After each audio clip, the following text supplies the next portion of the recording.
ప్రపంచంలో ఎన్నో ఎత్తైన పర్వతాలు ఉన్నాయి. ఉదాహరణకు మౌంట్ ఎవరెస్టును వేలాది మంది పర్వతారోహకులు ఎక్కారు.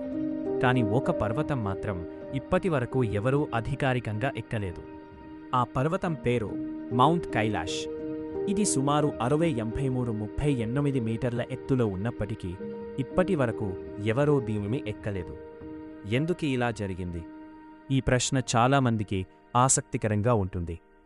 కైలాష్ పర్వతం హిందువులకు అత్యంత పవిత్రమైన ప్రదేశంగా భావిస్తారు. హిందూ పురాణాల ప్రకారం ఇది లార్డ్ శివ మరియు పార్వతీ నివాస స్థలమని నమ్ముతారు. అందుకే భక్తులు ఈ పర్వతాన్ని ఎత్తకుండా దాని చుట్టూ పాదయాత్రగా పరిక్రమ చేస్తారు. ఈ పర్వతం హిందూ మతానికి మాత్రమే కాదు, బుద్ధిజం, జైనిజం మరియు బౌద్ధ మతాలకు కూడా చాలా పవిత్రంగా భావించబడుతుంది. అందుకే ఈ పర్వతాన్ని ఎక్కడం అనేక మంది భక్తులకు అపవిత్రంగా అనిపిస్తుంది. కైలాష్ పర్వతమున్న ప్రదేశం టిబెట్ ప్రాంతంలో ఉంది. ఈ ప్రాంతంలో వాతావరణ పరిస్థితులు చాలా కఠినంగా ఉంటాయి. తీవ్ర చలి, బలమైన గాలులు మరియు ప్రమాదకరమైన రాళ్ల నిర్మాణం కారణంగా ఈ పర్వతాన్ని ఎక్కడం చాలా కష్టం. ఈ పర్వతం ఆకారం కూడా చాలా ప్రత్యేకంగా ఉంటుంది. ఇది ఒక పిరమిడ్ ఆకారంలాగా కనిపిస్తుంది. అందుకే పర్వతారోహకులు దీనిని ఎక్కడం చాలా ప్రమాదకరమని చెప్పుతారు. ఇంకా ఒక ముఖ్యమైన కారణం ఏమిటంటే కైలాష్ పర్వతం ప్రస్తుతం చైనా ప్రభుత్వ నియంత్రణలో ఉంది. చైనా ప్రభుత్వం ఈ పర్వతంపై పర్వతారోహణకు అధికారికంగా అనుమతి ఇవ్వదు.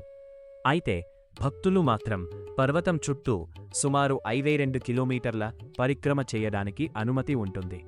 ప్రతి సంవత్సరం వేలాది మంది భక్తులు ఈ యాత్ర చేయడానికి అక్కడికి వెళ్తారు. గతంలో కొంతమంది పర్వతారోహకులు ఈ పర్వతాన్ని ఎక్కేందుకు ప్రయత్నించాలనుకున్నారు. 1990లలో ఒక విదేశీ క్లైంబింగ్ టీం ఈ పర్వతాన్ని ఎక్కడానికి అనుమతి కోరింది. కాని ప్రపంచవ్యాప్తంగా ఉన్న భక్తుల నిరసనల కారణంగా ఆ ప్రయత్నం ఆపివేశారు. అప్పటి నుండి కైలాష్ పర్వతాన్ని ఎక్కడానికి అధికారికంగా ఎవరూ ప్రయత్నించలేదు.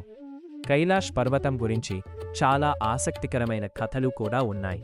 కొంతమంది యాత్రికులు ఇక్కడ సమయం వేగంగా గడుస్తుందని అంటారు.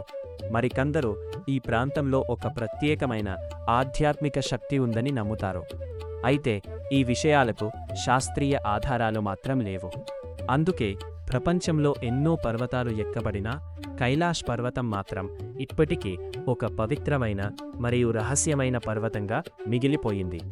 అందుకే చాలామంది దీనిని ఎక్కకుండా గౌరవంగా చూస్తారు మరియు పర్వతం చుట్టూ పరిక్రమ చేసి తమ భక్తిని వ్యక్తం చేస్తారు.